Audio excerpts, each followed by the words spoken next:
भगवान महावीर की 2621वीं जयंती, 2550 उनका निर्वाण दिवस इस रूप में मनाएं कि जातियों के अंदर छुआछूत नहीं रहे, पंथों में, रिलीजन्स में हिंसा नहीं रहे, कट्टरता नहीं रहे, धर्मांतरण नहीं रहे, नारी का शोषण नहीं हो, नारी का सम्मान हो, प्रदूषण नहीं, पर्यावरण हो, जो गरीब है, दुखी है, पीड़ित है, असहाय है, निर्बल है, और उसका सब मदद करें ताकि वह भी जीवन में खुशियाँ और खुशहाली से जी सके। भगवान महावीर और 24 तीर्थंकरों के इस ज्ञान को हम जन जन तक पहुंचाएंगे और सारे जन भागीदारी करके इसको मनाएंगे। मैं सरकार से और समाज से आह्वान करूंगा। परंतु आयोजकों ने एक छोटी कहानी मेरे से सुनी थी जो सब धर्मों का सार है, वो दुनिया की सबसे छोटी कहानी है। उसको सुनाकर मैं अपने वक्तव्य को विराम दूंगा। एक पंक्ति बोलूँगा, अगली पंक्तियाँ आप सब समझ जाएंगे। बुजुर्ग बच्चों को सुनाते हैं, बच्चे बुजुर्ग होते हैं, बच्चों को सुनाते हैं, और युगों से, सतयुग से चली हुई कथा है। एक था राजा, एक थी रानी, दोनों मर गए। विश्व की सबसे लघु कथा है। मैंने 1970 में Punjab engineering college technical university से मैकेनिकल इंजीनियर बनकर निकला था। मैं जम्मू कश्मीर में रहा। आतंकवादियों ने 3 बार मेरा अपहरण करने की कोशिश की। वो नालायक फेल हो गए, इसलिए मैं आपके सामने खड़ा। मालिक ने उनको पास नहीं किया, ये उनका कसूर है। तो मेरे मन में ये प्रश्न खड़ा होता था कि जब जाओ, बुजुर्ग यही कहानी बच्चों को सुनाते हैं, बड़े प्रेम से सुनाते हैं और युगों से सुनाते आ रहे हैं, रहस्य क्या है? तो इस कहानी का जब रहस्य खोजा तो उसमें आगम भी है, त्रिपिटक भी है, गीता भी है,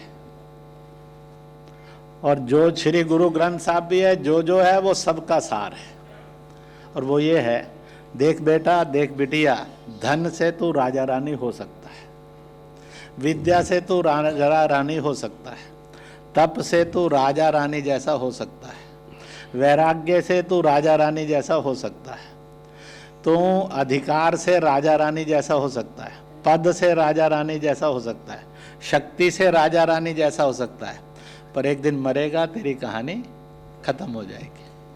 मुझे और आपको कहा जरा 20 बेगम बादशाहों, राजा रानियों के नाम लिखो। हम इस आयु में पहुंच गए, फेल नहीं होना चाहते, पर पास नहीं हो पाएंगे, लिख नहीं पाएंगे। और इसलिए आदमी ठीक है कि गलत है, उसको नर्क मिलेगा कि स्वर्ग मिलेगा, इसका निर्णय न पंथ करता है, न धन करता है, न शक्ति करती है, न विद्या करती है, न तप करता है। उसका निर्णय उसका सत्कर्म करता है। कर्म अच्छे होंगे तो पक्का स्वर्ग है, कर्म बुरे होंगे तो पक्का नरक है। और इसलिए 24 तीर्थंकरों ने कहा है, सत्कर्म कर, सत विचार रख, सत व्यवहार कर, तुझे पक्का स्वर्ग मिलेगा। यह 24वें तीर्थंकर को स्मरण और प्रणाम करते हुए करेगा तो तेरी कहानी चलेगी। भामा शाह ने धन का दान देश की रक्षा के लिए, मेरे और आपकी स्वतंत्रता के लिए दिया, उसकी कहानी चलती है, अंबानी की नहीं चलती है। और इसलिए द्रोण की कहानी चलती है और उसकी चाणक्य की कहानी चलती है, क्योंकि वो सत शिक्षक बनकर राष्ट्र कल्याण किया, मानवता की रक्षा की।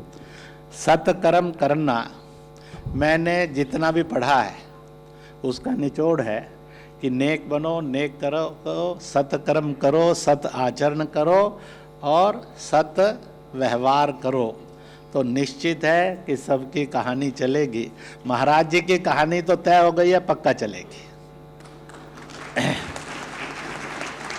और इसलिए मेरी और आपकी भी चले, ये हम सबकी इच्छा होगी।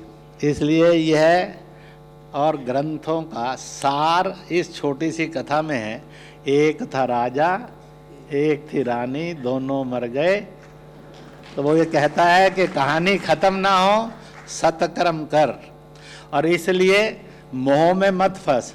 कपड़ा झाड़ी में अटक गया उन्होंने कहा ये कपड़ा रूपी संसार ऐसा है जो मुझे मोहग्रस्त करके कांटों की चुभन देगा। उन्होंने उसी का परित्याग कर दिया, इसलिए महावीर स्वामी हो गए और भगवान हो गए। इसलिए जो मोह में फंसेगा वो भटक जाएगा, जो मोह मुक्त होगा वही मार्गदर्शक और प्रणेता होगा। इसी रूप में 2550वीं पुण्यतिथि वर्ष भर उनकी धूमधाम से मनाई जाए। जो जो करना आवश्यक है, पर हम सब दिलों को जोड़ेंगे, नफरतें, हिंसा, कट्टरता और युद्ध को मिटाएंगे। यही है जियो और जीने दो, यही है अहिंसा परमो धर्म। बोल भगवान महावीर स्वामी की बहुत बहुत बधाई, बहुत बहुत धन्यवाद।